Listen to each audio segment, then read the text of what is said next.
Hey everybody, this is Rod Fitz again, and this time I want to take a few minutes and answer a pretty fair question, and that is, well, just exactly who am I, and how in the world did I ever get involved with a concept like AVROA? Well, it wasn't planned. Well, let's see. First of all, I'm 61. I do have an education. I have a degree in economics and an MBA. For the last 40 years that I've been working, 30 of those years I've been running my own businesses, and for 10 I worked in corporate. For the last 15 years of that 30 years that I was self-employed, we had a school. It was called Cleveland Woodworking and On-Site Training Academies. It's funny, back in the 90s, early 90s, late 80s, steel companies and automotive companies had a problem. They had really great education benefits, but nobody was participating. And so a concept came up that maybe if we made the classes more fun, people would get more involved, or at least it could be a stepping stone onto harder curriculums. And so actually Cleveland Woodworking started out as a woodworking school, and its intent wasn't to teach people how to build cabinets. It was actually all about basic math. It was about fractions and adding, to be honest with you, and getting a victory in the classroom. Well, the concept worked, and we ended up with 12 woodworking schools. And then from then, we applied that concept to computer classes, trade classes, and other soft classes that people could use to get used to being back in education again. At the end of the day, after 10 years, we were teaching about 1,500 students in 10 states. And you know what? It was the best job I ever had in my life. I completely understand how rewarding it is to take a person from one place to another, to have somebody suddenly realize that they were wrong. They can't accomplish something that they never thought that they could do before. Anyway, if you ever saw Mr. Holland's Opus, that's basically what we were doing. We were front-ending classes with fun curriculum, and then we were backloading them with competencies. Well, everything was great until 2008, of course, because who were our largest customers? GM, Ford, Chrysler. We did a lot of steel companies in the Midwest. Well, GM went bankrupt. Chrysler went bankrupt. LTV had already gone bankrupt a couple of years before. And in 2008, with all these education benefits being severely cut back, Cleveland Woodworking and On-Site Training, we taught our last class. And so there I was. I was 56 years old. Fortunately for us, we took a big hit in 2008, but it didn't destroy us.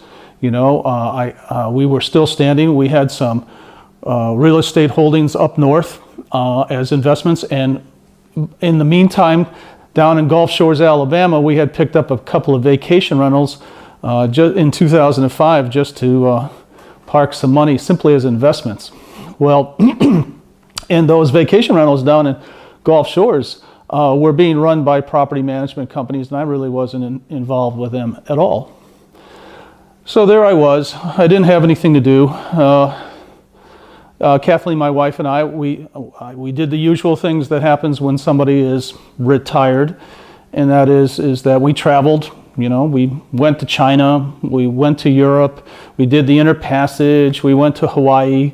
I worked on my golf game. My mother always wanted me to learn piano, so I started working on trying to learn how to play the piano. And in the meantime, we said to ourselves, well, since we have these vacation rentals and we're free in the wintertime, because the wintertime, January was the beginning of our winter quarter. The schools ran September to May. We were never around. We were always traveling and visiting classrooms, doing registrations and stuff, but now we were free. So we decided to start coming down here just to spend some time. I mean, it's got to be warmer than Cleveland, right? So we started doing that. And I found out that, you know, even though we can travel, at the end of the day, you still end up coming home. And I found out that I'm never going to be able to play piano, that I'm never going to shoot in the low 90s with golf, you know, and that I wanted to do something. Well, anyway, these vacation rentals we had down in Alabama had been consistently losing $16,000 a year. You know, when we had Cleveland Woodworking, you know, that was sort of a side thought. We just put it into the equation and charged it off. But I thought to myself, well, you know, now that I have some time, this is pretty nagging. Why don't I take a look at it?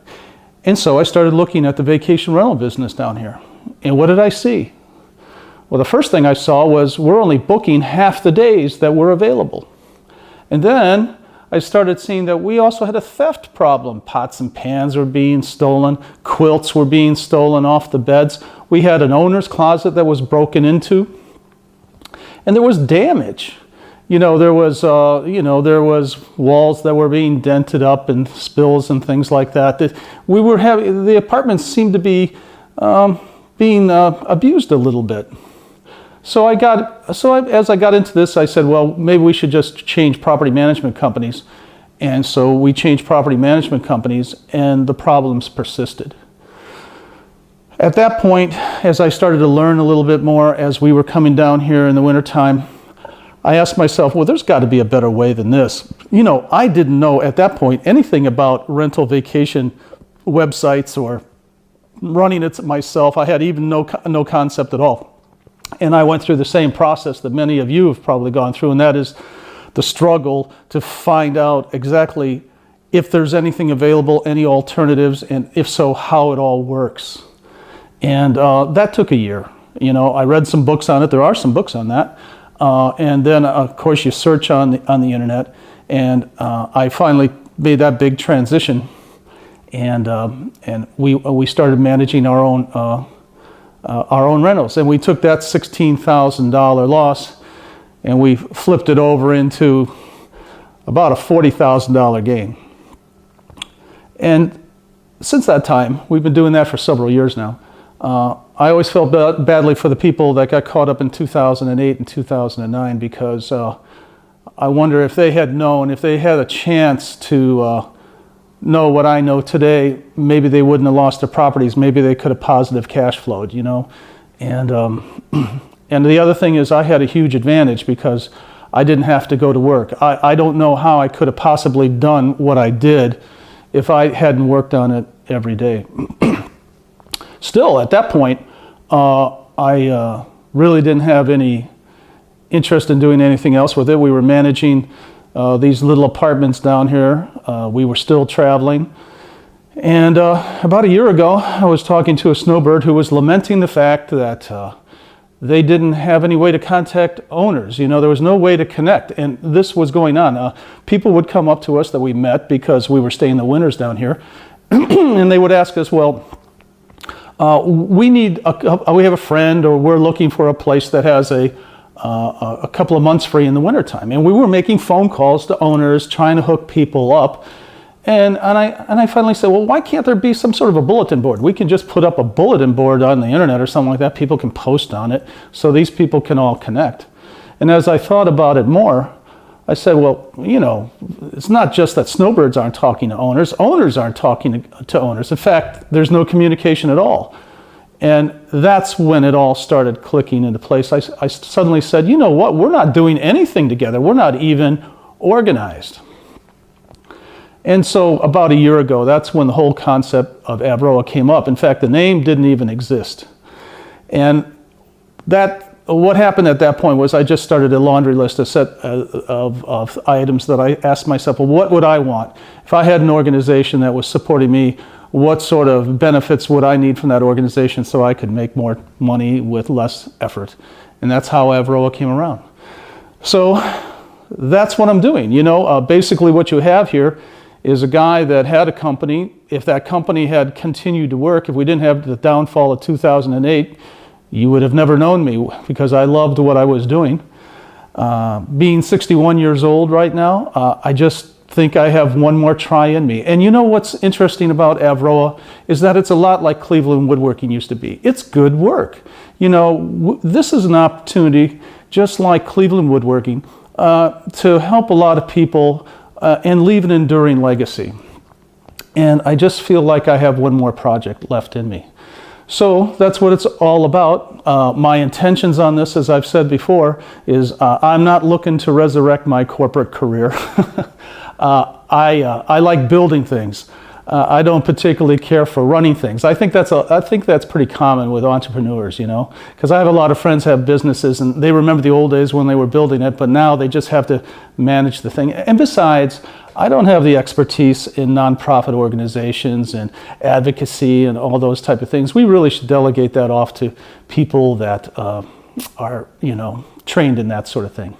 So my plan now is hopefully we can turn this over in about 5 years. I've told my wife this is my last, you know, business thing, and that hopefully in 5 years what we'll be able to do is that AVROA will have enough, what do you want to say, momentum, where we can also determine what type of nonprofit structure it needs to have and how we could get some paid competent management in place.